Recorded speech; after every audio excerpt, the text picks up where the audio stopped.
meron daw umaalingaw-ngaw sa isang waterfalls sa Bohol na parang mga taong nagtatambol. Ngayong pandemya, mahigpit na ipinagbabawal ang mga social gathering. Pero nitong nakaraang linggo, ang bayan ng San Isidro sa Bohol, kahit naka-MGCQ, meron daw ng bobulahaw na parang nagpa-party-party.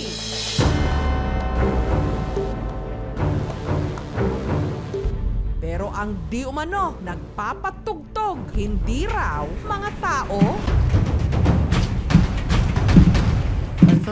sa talon o waterfalls na nakakubli sa masukal na kagubatan, ang Kilab-Kilab Falls.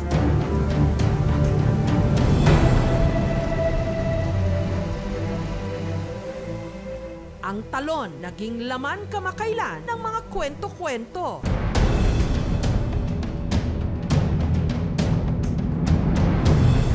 Si Jez Maria kasi na mas kilala sa kanilang bayan bilang si Lady Rider, nakapagtatakang nalunod kahit marunong naman daw itong lumangoy.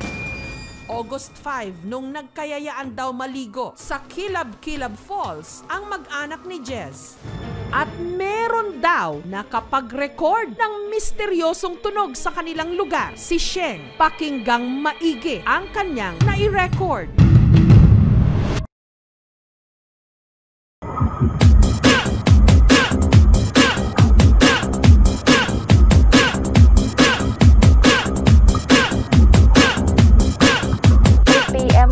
May narinig na po kaming mga tugtogs. Kala namin wala lang po yun. Kung nagustuhan niyo po ang videong ito, subscribe na sa GMA Public Affairs YouTube channel.